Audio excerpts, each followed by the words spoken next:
Problemado ka po ba lagi kapag dumarating na ang mga due date? Yan, yung mga bayarin po natin every month mga bossing. Kung kayo ay may credit card, i-ready nyo na ang credit card ninyo. Or kaya po, ito nga po mga bossing ko, ang ating Meralco bill. Or kaya yung wifi po natin mga bossing ko, o ano man po yan na nakaka-stress natin na kailangan na natin bayaran. Kailangan po ninyo ng resibo, kagaya po nito mga bossing ko, ng resibo ng bayarin. Or kaya po, kung may utang ka sa tao, isulat nyo sa isang malinis na papel ang tunay niyang pangalan at apelyido at sabihin kung magkano yung amount na babayaran nyo po sa taong ito. Gawin nyo po ito ng Tuesday or Friday. Yan ang mga pinakamabisang araw pagtingin sa mga psychic, albularyo. Or kaya pag abala ka sa mga ganyang araw, gawin nyo po ito ng alas 7 ng umaga at humarap ka sa gawing silangan kung saan naliwanag ang sinag ng araw. At pagkatapos mga bossing ko, kumuha po kayo nito. Kumuha po kayo ng barya, kahit magkano amount po yan, basta barya at silver. Pagkatapos mga bossing, kailangan natin ng cinnamon. Ang cinnamon mga bossing ko, yung amoy nito mga bossing ko, yung nagtatawag ng swerte lalo na sa pera. At anti-stress to para hindi ka lagi na-stress kung ano man po yung mga bayarin nyo pong yan. Kumuha ka ng isang malinis na garapon. Huwag nyo nang lalagyan ng takip mga bossing.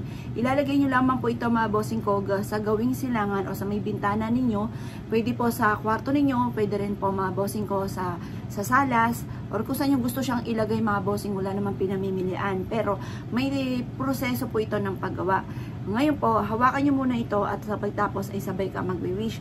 Sabihin nyo po dito na kayo po ay nagwi-wish na mabayaran nyo na kaagad ito at hindi ka na mamblema sa araw-araw na mga gastusin ninyo at lahat ng mga bayarin ninyo na nape-pressure ka na, hindi ka na makatulog sa dami ng utang po ninyo. Gawin nyo po ito mga bossing para makabayad ka kaagad. Sabihin nyo, makakabayad ka agad ako sa lahat ng aking mga pagkakautang. Halimbawa mga bossing, ito halimbawa ngayong buwan na to.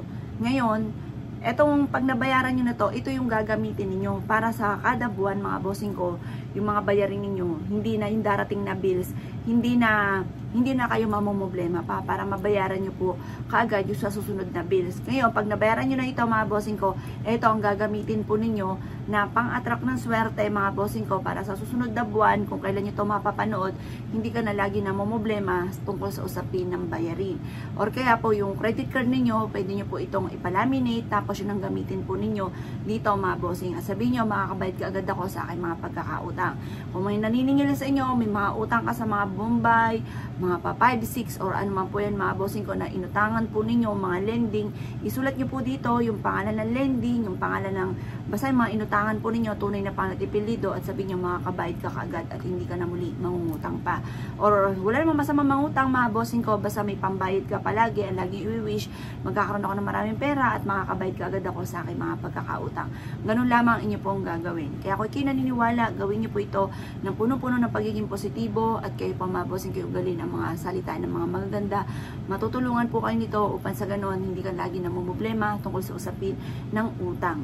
Mababayaran nyo na yan, goodbye utang na, goodbye paghihirap na mga bossing. Kaya kung ikigagawa ng ganito, ay siya mga boss. Good luck po sa po lahat.